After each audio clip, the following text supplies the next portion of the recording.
Gálatas capítulo 2, a partir do verso 11.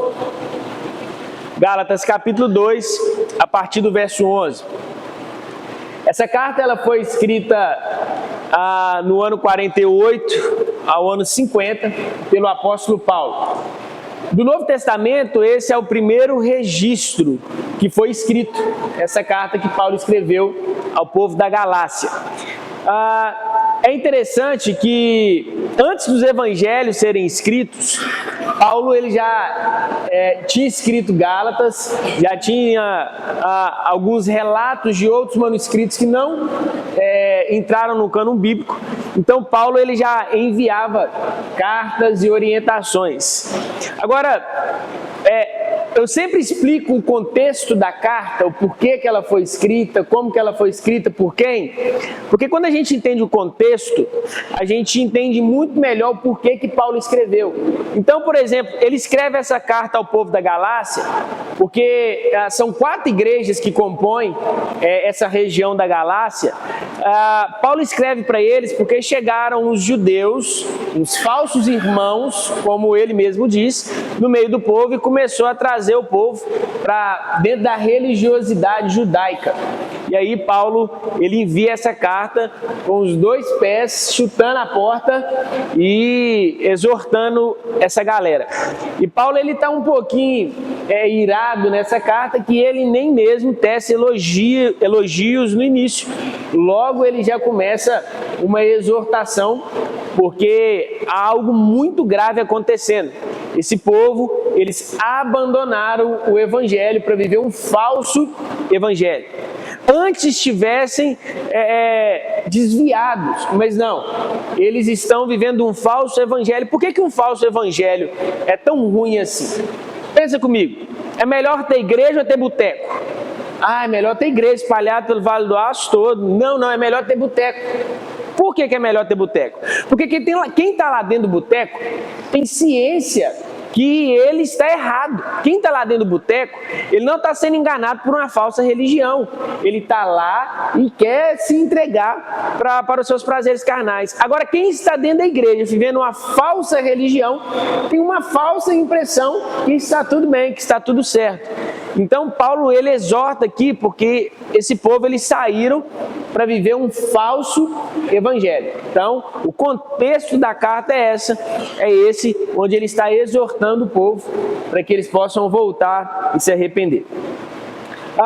No capítulo 2, do 1 ao 10, que nós lemos no domingo passado, Paulo, ele está falando que foi até Pedro, foi falar do evangelho que ele tem pregado, mas ele não foi lá pedir a bênção de Pedro, ele não foi lá pedir para que ele possa continuar pregando, não. Paulo foi lá simplesmente para falar que está pregando esse evangelho, e aí ele diz que nem Pedro, nem Tiago, nem João não trouxeram nada novo para ele. Que tudo que ele estava pregando é aquilo que Pedro, Tiago e João, que a igreja primitiva já estava ouvindo e estava sendo pregado para eles. E agora nós vamos dar continuidade a partir do verso 11. Acompanha comigo. Quando, porém, Pedro veio a Antioquia, enfrentei-o face a face por sua atitude condenável. Então, Pedro vai até Antioquia e ele é exortado por quem? Por Paulo. Agora presta atenção sobre quem nós estamos falando. Nós estamos falando de um camarada que era o pastor da igreja primitiva. Nós estamos falando de um cara que era o apóstolo. Nós estamos falando de um cara que foi colocado pela igreja católica como o primeiro papa. Então, se tem um cara que tinha uma voz de autoridade, se tem um camarada que tinha, vamos colocar dentro do contexto de hoje, que era o pai de todos, nós estamos falando de Pedro. E aí Pedro chega a Antioquia, e o que acontece? Ele tem uma atitude condenável, ele tem uma atitude repreensível. E aí o que Paulo faz? Paulo enfrenta cara a Pedro. Verso 12. Pois antes de chegarem alguns da parte de Tiago, ele comia com gentios. Quando, porém, eles chegaram, afastou-se e separou-se dos gentios, temendo os que eram da circuncisão. Os demais judeus também se uniram a ele nessa hipocrisia, de modo que até Barnabé se deixou levar. Então presta atenção, Pedro está sentado e está comendo com os gentios, está se divertindo, tendo comunhão com os gentios, e aí é enviado um povo lá de Jerusalém. Tiago envia um povo lá de Jerusalém para Antioquia. Quando Pedro ele tem esse entendimento, o que é que Pedro faz? Pedro se afasta desses irmãos, porque um judeu não poderia ter comunhão com os gentios, muito menos comer uma comida de um gentio, porque ela poderia estar contaminada. Então Pedro, sabendo que estava vindo um judeu, Pedro se afasta, e Paulo fala que até Barnabé, que era muito próximo de Paulo, deixa-se contaminar. Então Paulo ele esculacha Pedro, no bom sentido na palavra, ele edifica Pedro, porque Pedro está tendo essa atitude condenável. Verso 14: quando vi que não estavam andando de acordo com a verdade do evangelho, declarei a Pedro diante de todos: você é judeu, mas vive como gentil e não como judeu. Portanto, como pode obrigar os gentios a viverem como judeus? Então ele vê essa atitude reprovável de Pedro e fala assim: ô Pedro, peraí, vamos conversar aqui então. Você se afastou dos gentios, porque você é um judeu, né? Beleza. Agora, como é que você pode querer cobrar dos gentios a circuncisão? Como é que você pode querer cobrar dos gentios não comer carne de porco? Como é que você pode querer cobrar dos gentios a guardar o sábado, sendo que você é um hipócrita, que há pouco tempo atrás você mesmo estava sentado com os gentios e fazendo aquilo que para os judeus é errado? Gente, o interessante disso aqui é porque as pessoas elas falam assim: não, se eu estou nessa igreja, eu vou me submeter a tudo que o pastor fala, porque senão eu sou rebelde. Não, meu irmão, não. Você está totalmente errado no seu pensamento. Essa fala, ela foi criada, na verdade, para que os pastores pudessem dominar e controlar a igreja cada vez mais. Por quê? Porque nós não podemos ser leais aos pastores. Não, você não deve ser leal ao seu pastor de maneira nenhuma. Você deve ser fiel à palavra. Se você tem que ter lealdade, é a palavra de Deus. Porque eu, seu pastor, eu estou sujeito a erro. E se você for leal a mim, no meu erro, você tem que estar do meu lado. Se você for leal a mim, no meu erro, você tem que permanecer leal do meu lado. Mas a lealdade e a fidelidade à palavra é diferente. Quando você é fiel à palavra, você não vai aceitar nem que seja o seu pastor fazer aquilo que vai contra a palavra. E ele deve ser exortado por isso. Mas só que os pastores se colocaram no pedestal onde eles não podem ser exortados pela igreja, porque eles são a voz de Deus para a igreja e a igreja tem que se submeter a esses homens. Mas não, a igreja ela tem que se submeter à palavra. A igreja tem que ser fiel à palavra. A igreja tem que ser leal à palavra. E se eu, o pastor, estiver contrário dessa palavra, eu preciso ser exortado. E é assim que Paulo está tratando o pastorzão da igreja primitiva, o apóstolo pica da galáxia que tinha no tempo da igreja primitiva.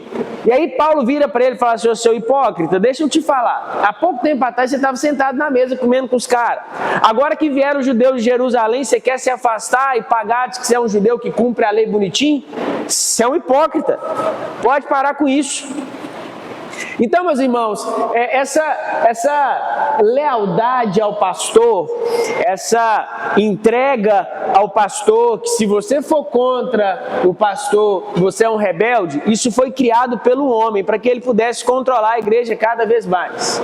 Você sabia que Deus não é leal a mim e a você? Deus não é leal, Ele é fiel. Ele não é leal a mim e você. Lealdade tem a ver estar com a pessoa e concordar com tudo que ela faz. Fidelidade é totalmente diferente. E Deus é fiel à palavra que Ele nos deu. Então a palavra fala assim: ainda que nós sejamos infiéis, ele permanece fiel. Ou seja, tudo aquilo que ele disse, ele vai cumprir, porque ele é fiel à sua palavra. Então ele não depende da nossa fidelidade para que ele possa agir dentro da fidelidade dele. Agora a lealdade não. E aí as pessoas se submetem à lealdade aos seus pastores e deixam os pastores fazerem o que querem no meio da igreja, mas a Bíblia é totalmente contra isso. Aqui quebra todo o argumento de que o pai espiritual, o pastorzão, o apóstolo, e seja lá qual for o nome que vai ser dado, ele tem a voz de Deus e ele fala e todo mundo tem que se submeter. Mentira! Mentira. O texto que nós começamos a ler no verso 11 está dizendo: eu exortei Pedro face a face, porque a atitude dele era condenável, a atitude dele era repreensível. Então todas as vezes que o seu pastor ou o seu irmão, ou seja lá quem for, tiver uma atitude repreensível, condenável, você tem que abrir a sua boca para repreendê-lo. Caso contrário, você está sendo leal ao seu irmão e está indo contra a palavra do Senhor. E Paulo não estava nem aí se era Pedro, se era Tiago, se era João, ele não estava nem aí. Estava simplesmente mantendo a sua fidelidade à palavra do Senhor. E aí o texto continua, verso 15. Nós, judeus de nascimento e não gentios pecadores, sabemos que ninguém é justificado pela prática da lei, mas mediante a fé em Jesus Cristo. Assim, nós também cremos em Cristo Jesus para sermos justificados pela fé em Cristo e não pela prática da lei, porque pela prática da lei ninguém será justificado. Se, porém, procuramos ser justificados em Cristo, descobrimos que nós mesmos somos pecadores. Será Cristo, então, ministro do pecado? De modo algum. Então, olha que interessante que Paulo está falando aqui. Ele está falando assim: Pedro, presta atenção nas suas atitudes. Olha o que você está fazendo. Você está querendo que os judeus tenham uma postura, os gentios tenham uma postura de judeus. Como se isso fosse benéfico e tivesse a ver com a salvação deles. Uma coisa que a gente precisa entender é que os judeus da igreja primitiva, eles não pararam as suas práticas judaicas, até porque era um costume já era algo comum no meio deles, guardar o sábado, não comer carne de porco, já era extremamente comum no meio deles essas práticas, então o povo não parou. Mas quando Cristo veio, Cristo não coloca mais essas coisas como uma obrigação, ele fala que ele é o cumprimento da lei. Então agora o que nós devemos fazer é sair debaixo da lei e ir para debaixo de Jesus, nos submeter a Ele. Então, Jesus quando vem, Ele simplesmente cumpre a lei e agora não há mais nenhuma ordenança para a salvação. Não há mais nenhuma ordenança de fazer isso ou aquilo para que possamos ser salvos. E aí Paulo está falando com ele: olha, presta atenção no que você está fazendo, Pedro. Você está querendo que esses irmãos tenham práticas judaicas para que eles possam ser salvos? Não, peraí. Jesus, ele veio para nos justificar, para nos salvar mediante o seu sacrifício. A salvação está ligada à fé em Jesus Cristo. Agora, se essa não é uma verdade, nós podemos dizer que Jesus é ministro do pecado, porque ele veio para nos desviar dessa verdade. Jesus veio para nos tirar desse caminho correto que nós estávamos andando. Mas aí ele responde: de modo nenhum. Então, meu irmão, tudo aquilo que se acrescenta à salvação, a não ser a fé em Cristo Jesus, é uma mentira, uma heresia. Ontem eu estava vendo um safado falar na internet, e não só por causa dessa fala, mas por conhecer o safado, ele estava falando a respeito do seguinte: olha, o dízimo não te leva para o céu, mas o não entregar o dízimo te tira do céu. O dízimo não te leva para o céu, mas não entregar o dízimo te tira do céu. É só um camarada safado, só um camarada que tem interesse em usurpar, em roubar a igreja, que tem umas falas dessas, gente. E aí, qual que é o argumento que ele usou? Ele falou assim: é porque não entregar o dízimo mostra que você é um avarento, e sendo um avarento, você não vai para o céu. Meu irmão, existe gente que entrega dízimo que é muito mais avarento que não entrega. Tem gente que o ato de entregar o dízimo mostra a sua avareza, porque ele está entregando como se Deus fosse acrescentar bens materiais na vida dele cada vez mais. Você quer uma avareza maior do que essa de falar com Deus: eu estou comprando as bênçãos materiais que você pode me dar? Você está maluco? Mas então o camarada prega isso, e aí é no podcast, o outro fica: uau, tá na palavra, né? Então você vê a ignorância das pessoas.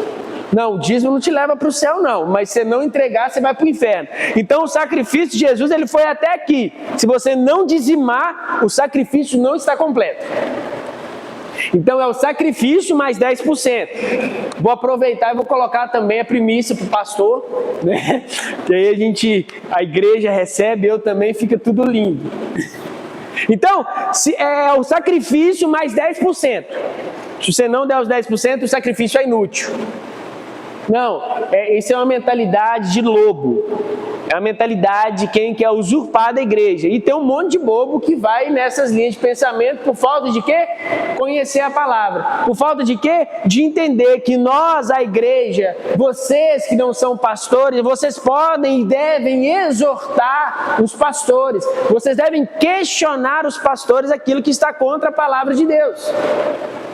Mas aí a igreja vai e se submete a tudo que o pastor fala, a igreja vai e compra tudo que o pastor fala como se fosse uma verdade, e sim, senhor, se o pastor falou, tá certinho. Sabe quem faz isso?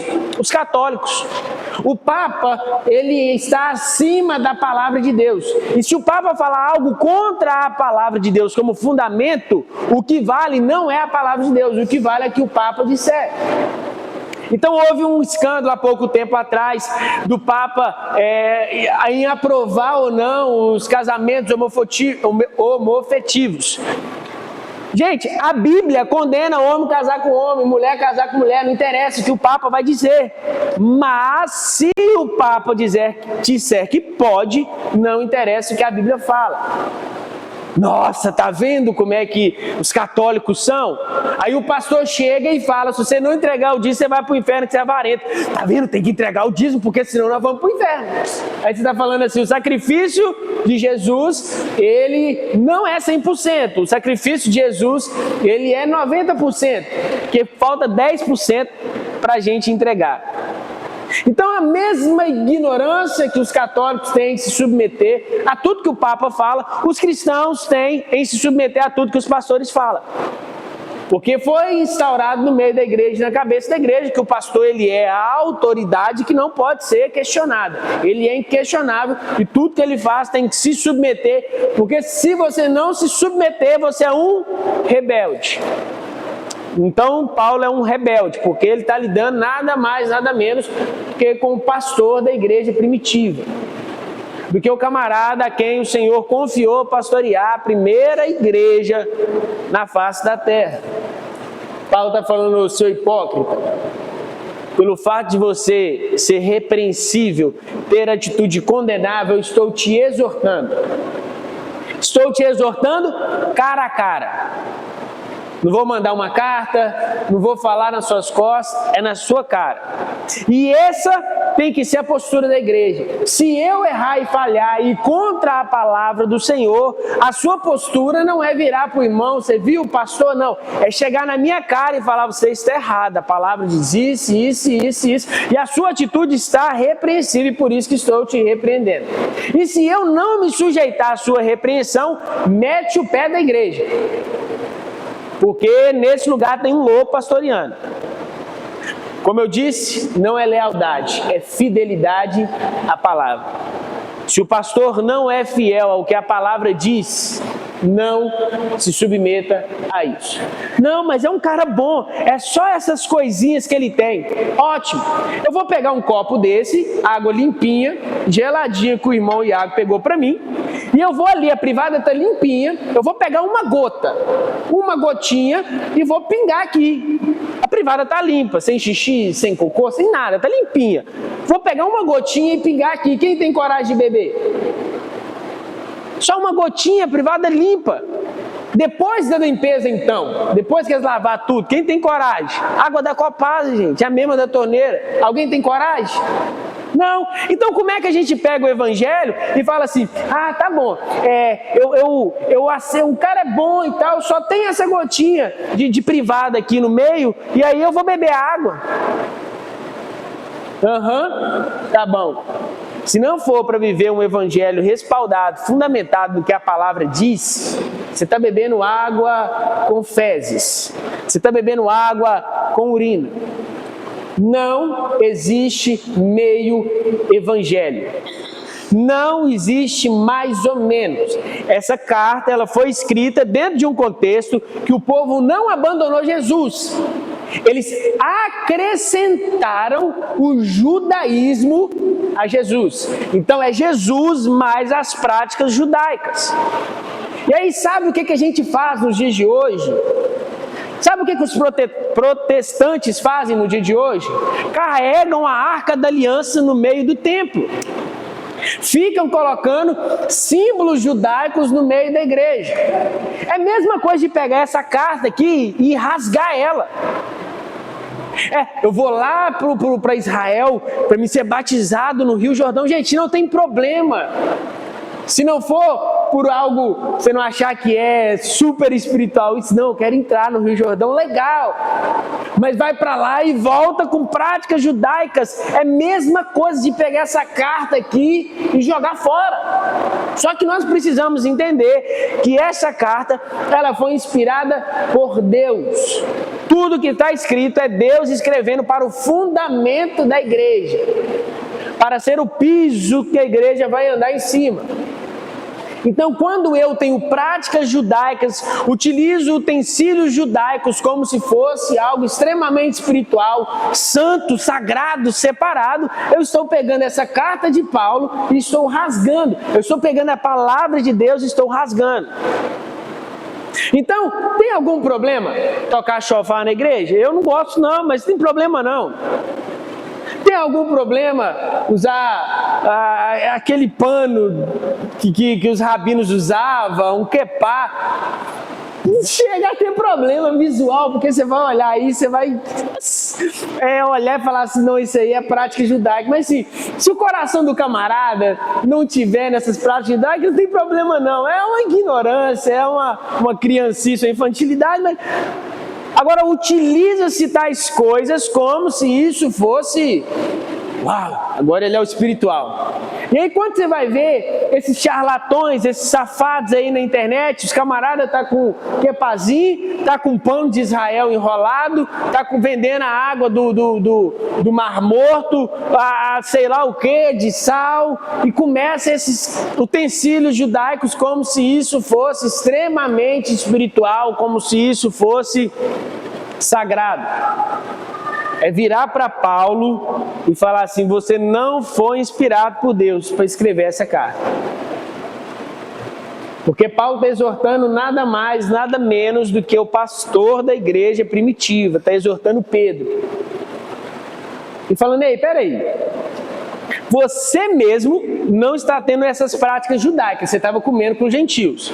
E agora você quer falar para os gentios que eles precisam ter práticas judaicas? Jesus vem e nos liberta da lei. E aí você está falando que eu preciso me submeter à lei, mas então Jesus é o ministro do pecado. Então Jesus é ministro da morte. Porque ele vem me libertar. E você está falando que eu preciso de cumpri-la? Então, ou você está errado, ou Jesus está errado.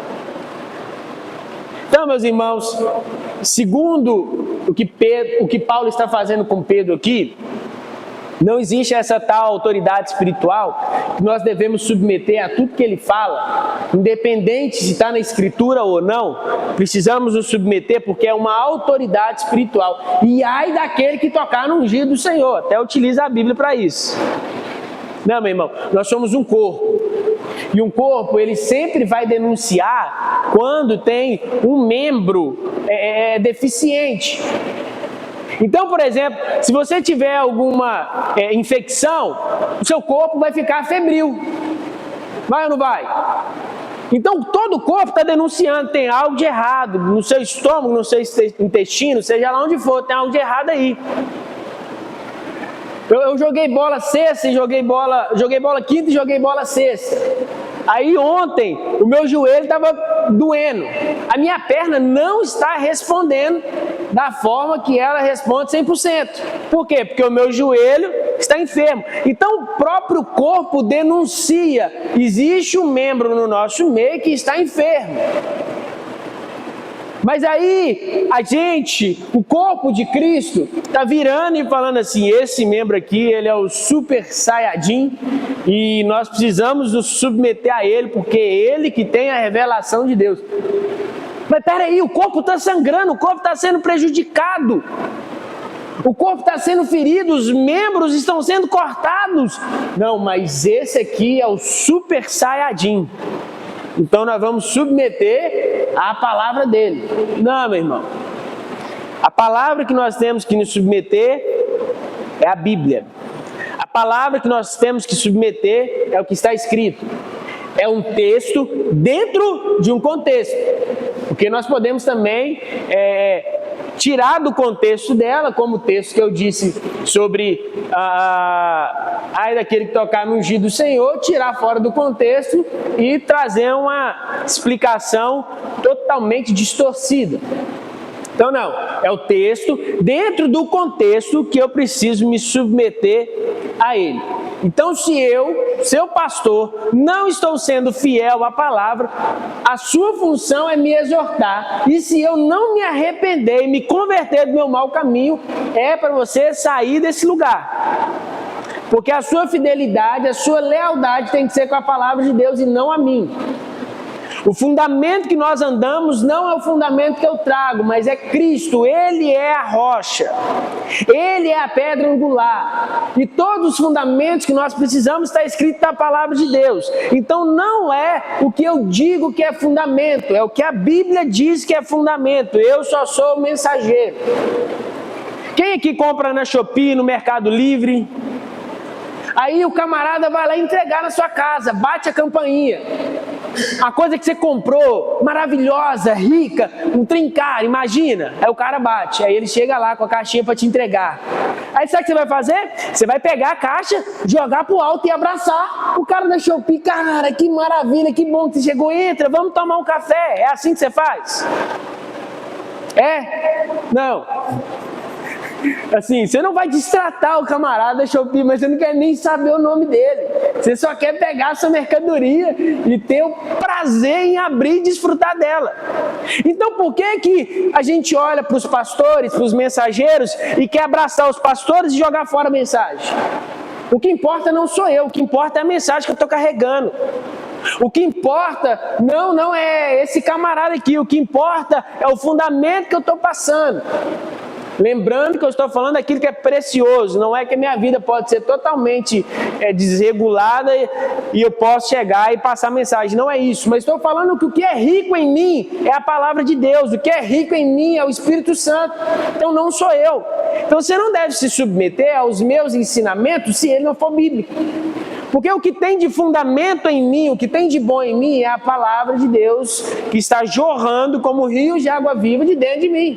E quando as pessoas se submetem aos pastores sem se importar com a mensagem, com a palavra, é pegar a sua entrega da Shopee, do Mercado Livre, jogar ela fora e abraçar o mensageiro. Cara, que maravilha! Nossa, eu estava te esperando.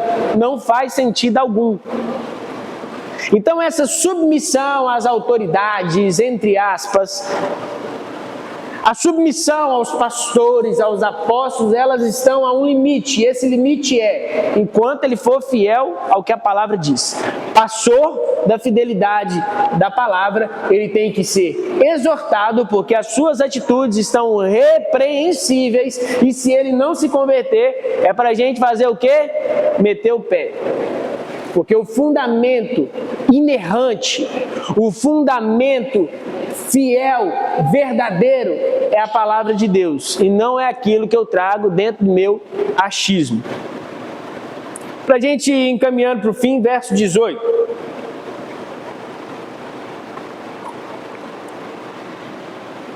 Se reconstruo o que destruí, provo que sou um transgressor. Pois por meio da lei eu morri para a lei, a fim de viver para Deus. Se eu reconstruo o que eu destruí, mostra que eu sou um transgressor. O que isso está falando? Se eu preciso de reconstruir, de voltar a velhas práticas, mostra que um dia eu as quebrei. E se eu as quebrei, eu sou um transgressor. Então, só o fato de Pedro querer ensinar para as pessoas a padrões judaicos mostra que ele quebrou, porque há pouco tempo ele estava quebrando sentado na mesa com os gentios. Então, o fato dele querer ensinar, ele está falando assim, você está querendo reconstruir o que você mesmo quebrou. Você é um transgressor. E aí você está querendo falar para as pessoas que isso é bom. E aí ele fala assim, olha, presta atenção, eu por meio da lei, eu morri para a lei. Quando olha a lei e me julga segundo ela, eu estou morto. Quando olha para a lei e me julga segundo o que está escrito nela, já era, acabou. Eu mereço o inferno. Mas aí eu morri para a lei. E aí agora fala, a fim de viver para Deus. E aí ele traz esse versículo maravilhoso que muitas pessoas conhecem. Fui crucificado com Cristo. Assim, já não sou eu quem vive, mas Cristo vive em mim. A vida que agora vivo no corpo, vivo-a pela fé no Filho de Deus, que me amou e se entregou por mim. Portanto, agora não vivo mais eu, mas Cristo vive em mim. E a vida que agora vivo, eu a vivo pela fé no Filho de Deus, que me amou e se entregou por mim. Então agora eu não vivo mais debaixo do julgamento da lei.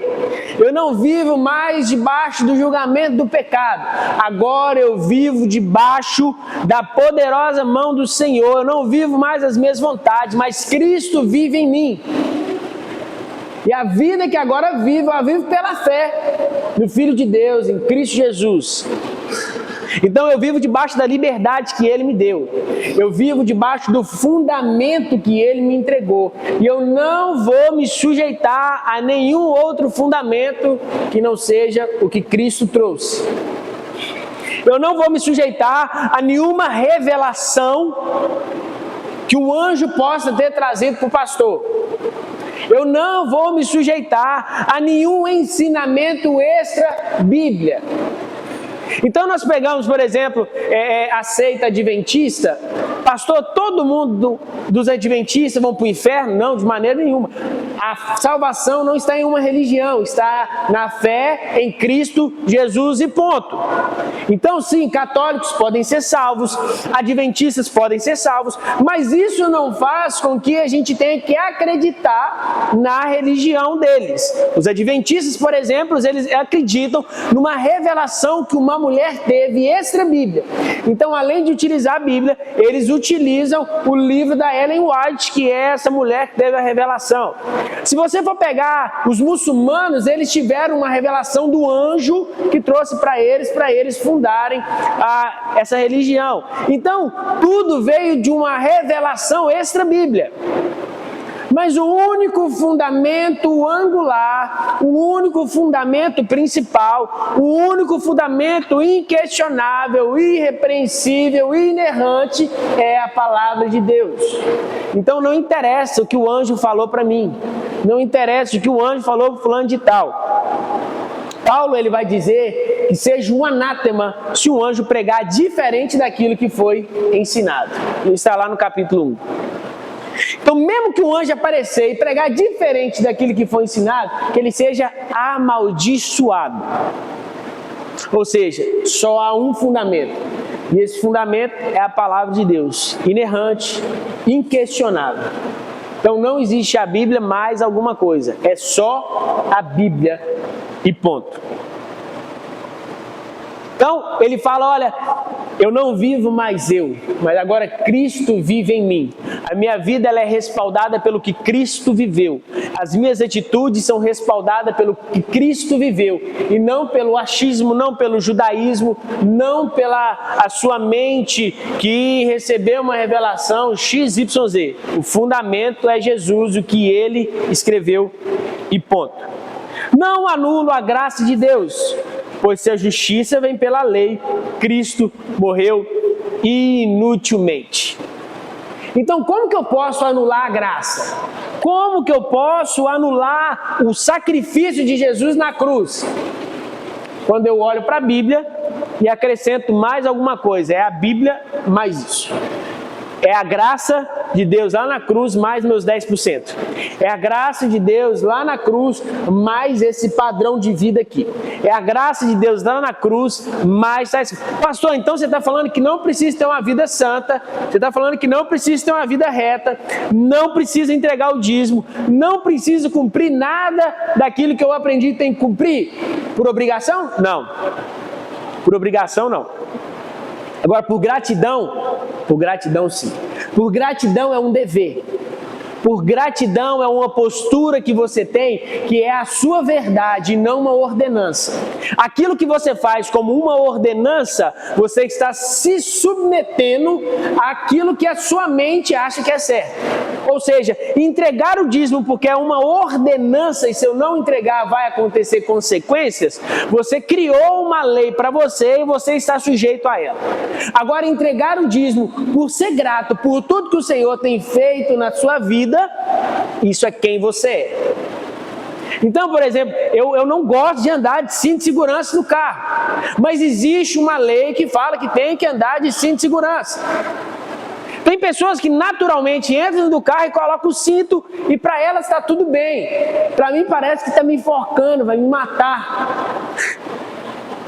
Então essas pessoas que entram e colocam o cinto, isso é quem elas são. Elas chegam e colocam e elas têm um entendimento, isso é para salvar minha vida, se o carro bater. Ou seja, isso faz parte delas. E aí a outra pessoa, que como eu vai colocar o cinto, isso não é uma verdade, eu estou colocando é porque é uma lei. E eu não estou com medo de morrer se um dia eu bater, pelo contrário, eu estou com medo de ganhar uma multa e por isso eu vou colocar. Então eu não coloco por amor, eu coloco por uma obrigação, com medo de uma consequência.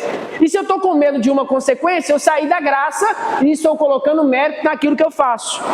Então eu vou colocar o cinto porque assim eu vou merecer ter esse benefício. Eu vou ser santo porque assim eu mereço ter esse benefício. Eu vou entregar o meu dízimo porque assim eu mereço ter esse benefício. Mas a graça não é um mérito seu. Então quando você corresponde à graça, você corresponde com amor e gratidão. Então o meu dízimo é amor, o meu dízimo é gratidão. O fato de eu não entregar mostra que eu não amo e não sou grato. O fato de eu não ter uma vida santa mostra que eu não sou grato por Jesus ter me livrado exatamente dessa vida que me condenava ao inferno. Então não há gratidão em mim, não há amor em mim. Então os crentes ficam assim, ai eu não posso, ai eu não posso, ai eu não posso, não posso, ai mas eu quero tanto. Então, você tem que orar, falar assim, Senhor, converta o meu coração. Converta o meu coração. Porque o simples fato de eu ficar, ai, eu não, já mostra um coração corrompido, que deseja as coisas carnais. Estão debaixo de uma lei que não pode. Porque não entenderam ainda o sacrifício que foi feito. O quanto que é lixo as coisas desse mundo. E aí quando a gente entende isso, já eu não posso, eu falo assim, não faz sentido. Não faz sentido algum. É a mesma coisa, eu estava conversando com um amigo para encerrar, a gente jogou bola e sentamos para conversar. E aí ele falando das dificuldades dele e tal, e ele expôs umas questões de pornografia e entre outras coisas. E ele falou assim, para você hoje, como é que você lidar com isso? Eu falei, meu amigo, hoje eu olho para essas coisas e não é que eu não posso. É a mesma coisa eu virar para você e falar assim, aqui, estou indo ali comer bosta. Como assim é? Porque Um dia eu já estive nisso. Aí Jesus me libertou e me apresentou uma vida maravilhosa. Eu querer voltar para isso é a mesma coisa eu virar para você, dá licença, eu vou ali comer uma bosta. Então isso é uma verdade em mim, não é um eu não posso. É tipo, não faz sentido. Não faz sentido eu querer levantar para ir comer cocô. Aqui na mesa está tão linda. Aquilo que o Senhor está oferecendo é tão lindo, eu querer comer isso. Então, as pessoas elas estão se submetendo a essas regras porque a mente não foi transformada. E o fato da mente não ser transformada, elas criam leis para andar dentro de um padrãozinho bonitinho. Mas Paulo está pregando aqui o seguinte, olha, Deus, Ele manifestou a sua graça para conosco. E eu querer me entregar a lei, a regras, a ordenanças, faz com que o que Cristo fez na cruz seja inútil. Faz com que o sacrifício de Cristo seja inútil, porque agora eu estou me sujeitando a leis novamente. E o que a Bíblia diz lá com os profetas? Eu tirarei as leis de tábuas, ordenanças externas, e agora eu escreverei-as no vosso coração. Então o que o texto está dizendo? Que agora você vai lembrar porque está no seu coração? Não. Está falando aquilo que era externo, eu posso e não posso, agora vai estar escrito aqui no coração, porque agora vai ser a sua verdade. Agora você vai ter prazer na lei de Deus, é o que Paulo diz. Então agora não é simplesmente uma ordenança, agora não é simplesmente eu posso e não posso, agora é uma verdade que está aqui dentro. E o que eu vivia já não faz mais sentido. Estamos entendidos? Alguém tem alguma dúvida? Alguma pergunta? Então fique sobre seus pés.